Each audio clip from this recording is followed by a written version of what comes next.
Esse livro aí que você usou como exemplo aí, é sobre o quê? Eu trouxe um livro hoje. Na verdade, agora estamos negociando com uma editora. Eu vou lançar um livro com uma biografia minha, porque eu fui deportado do Irã em 2013. Que aí só no livro eu vou contar a história. Muita gente questiona porque saiu na mídia. Eu coloco o turbante em 2013, recebo o título de sheik, primeiro sheik brasileiro, e depois de 3 meses, misteriosamente, eu sou deportado do Irã. E a embaixada do Irã no Brasil não se reportou dizendo que eu não fiz nada, não cometi nenhum delito no Irã. Vai fazer 10 anos do ano que vem que eu fui deportado.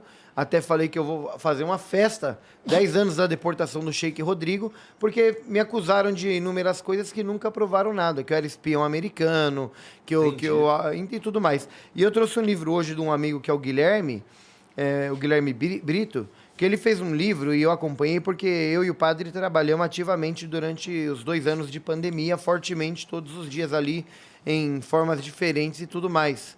E até me admirou, eu estava no PSOL na época, até me admirou estar num partido que se diz socialista, né? O Boulos veio aqui, como você disse, socialista, um partido de esquerda que fala que luta pelo povo, mas todos os vereadores do PSOL aderiram à onda do fique em casa.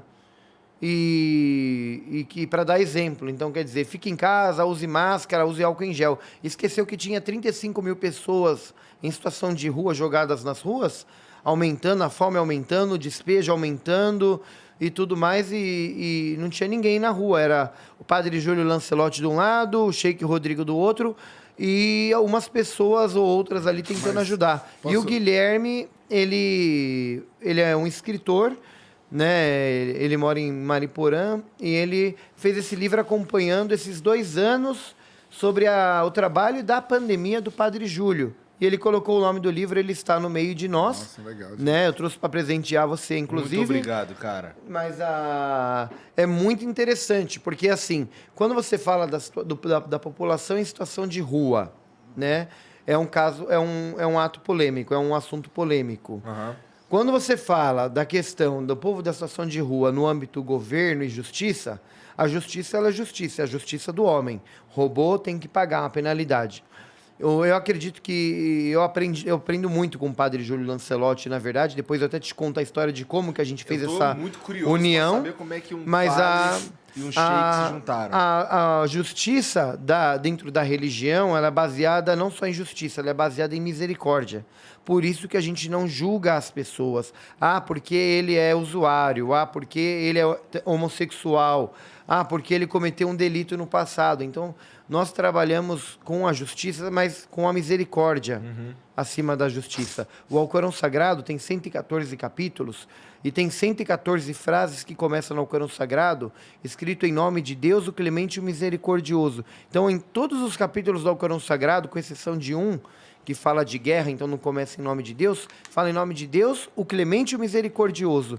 Então, eu mais do que trabalhar com a questão pecado e marginalização ou condenação ao inferno de uma alma, eu acredito que o Deus é maravilhoso e amor, é aquele Deus que se alegra em a gente se arrepender, em a gente ter uma nova chance e trabalhar com a misericórdia. Então, o trabalho social eu faço desde 2010, não tinha um trabalho islâmico, porque não tinha apoio da comunidade. Então, o que eu fazia? Eu usava meu nome, eu arrecadava roupa, cesta básica, e eu ia numa instituição, kardecista, umbandista, procurava alguém que fazia um trabalho social e eu ia participar, né? E aí depois a gente surgiu, aí eu conto como é que foi a junção com o Padre Júlio. Né? Nós somos de uma religião monoteísta, que Deus é único. Então, até quando teve o Dia Internacional de Jerusalém, eu juntei um rabino, juntou eu, Padre Júlio e um rabino, juntou as 3 religiões monoteístas no Centro Islâmico e fizemos 2 horas de live aproximado. E aí muitos sheiks iranianos falaram, você está ficando maluco? Levou um rabino e levou aí na mesquita para fazer um bate-papo? Eu falei, eu levei, porque a questão da faixa de Gaza, a questão de Jerusalém é muito debatida. E aqui, juntando um padre, um sheik e um rabino, se nós conseguimos fazer 2 horas de live falando de paz, de amor, mesmo tendo opiniões diferentes em alguns temas, com a questão de Israel e Palestina, e seja lá o que for, nós conseguimos manter 2 horas de paz. Quem consegue manter 2 horas, consegue exercitar para fazer 24 horas. E quem chega a 24 horas, chega numa semana de diálogo e de paz. Então, o caminho da paz ele é o diálogo, ele é o respeito. Eu não tenho a mesma cabeça que o padre Júlio Lancelotti. E nem a mesma crença em alguns pontos. A crença de Deus único, a unicidade e tudo mais.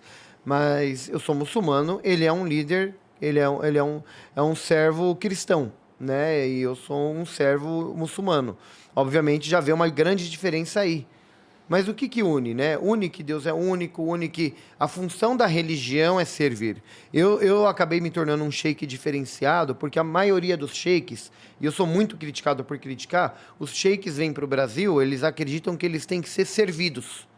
Tem que ter um motorista, tem que ter uma casa boa na mesquita, tem que ter um grupo assessorando ele, tem que ter uma secretária e tudo mais, né? Então assim, e eu quando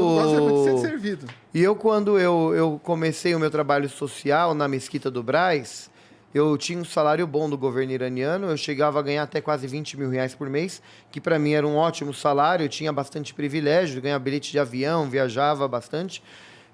Mas quando eu cheguei a ver que no Brasil eu tinha a barreira, que eu não conseguia fazer o trabalho social, e de tudo que eu estudei no Alcorão Sagrado, ele me baseia em 3 coisas, tá? O Alcorão Sagrado, para eu resumir para você entender o que é esse livro.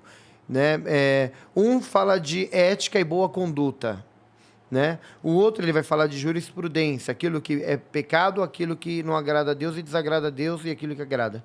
E o terceiro ponto que ele vai te falar é a história dos profetas anteriores. Então, ser muçulmano não significa negar o cristianismo e o judaísmo. Eu sou judeu e eu sou cristão porque eu sou muçulmano.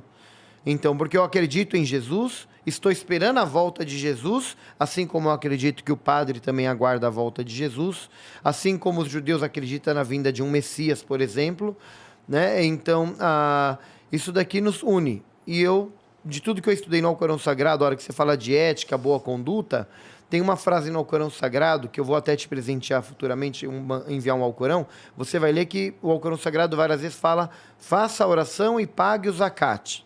Pagar o zakat, muitas das pessoas interpretam o quê? É dar dinheiro para o sheik ou para a mesquita. E o zakat significa caridade.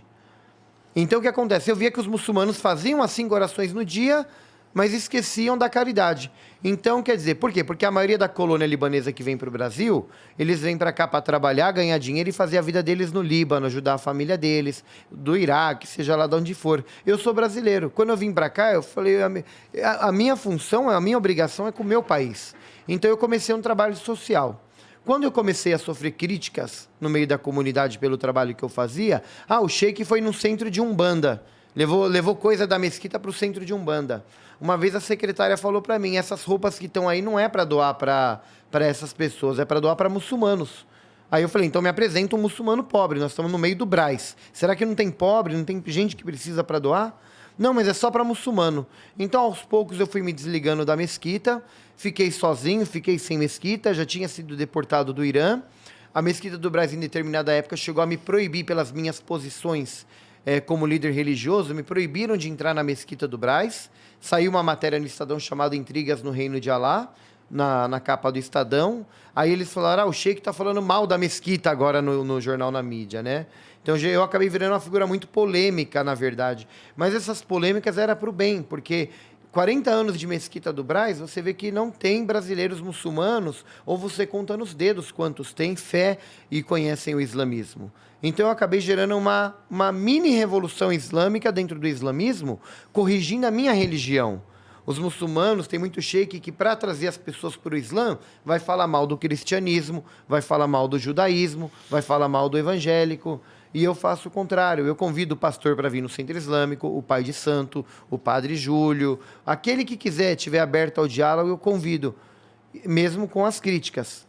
Quando eu começo a fazer o diálogo interreligioso, começa a abrir portas para o Islã. Peraí, o muçulmano não é esse terrorista. E eu começo a ganhar a oportunidade de mostrar na prática, não só fazendo a oração, né, na prática que o quê? O Islã não é terrorista.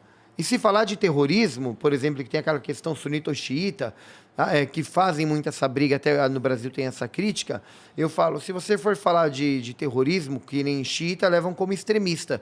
Se você levar em consideração Estado Islâmico, Osama Bin Laden, Al-Qaeda, Saddam Hussein, o Boko Haram na Nigéria, são tudo grupos sunitas, se for falar ao pé da letra. Mas, na verdade, eles nem representam os sunitas, porque o sunita e o xiita seguem o Alcorão. O Alcorão, como palavra de Deus, não ensina a morte, não ensina a opressão. É contra todo tipo de opressão. Eu me formei no Irã. Não significa que eu concordo com toda a política iraniana. Eu tenho as minhas críticas, que eu acredito que a falta de religiosidade é um problema na sociedade, agrega alguns problemas, mas o excesso de religiosidade, Também. ele também agrega alguns problemas piores do que aquele que não tem religião. Verdade. Porque o excesso de religião faz você discriminar. Ah, ele é homossexual, ele vai condenado ao inferno, não serve para religião. Ah, porque esse é assim, esse é assado. Então eu criei um sistema que, há 7 anos atrás, eu criei o Centro Islâmico da Penha, eu tinha uma Captiva, que era um carro que eu era apaixonado por ela. Carro Oi? Um carro grandão. Na época era um carro bom, tudo mais, né? E eu vendi ela para fazer o meu salãozinho ali do Centro Islâmico. E comecei com 3 tapetes, devagarzinho foi construindo. Mas eu falei, eu não posso ficar só pregando o Islã.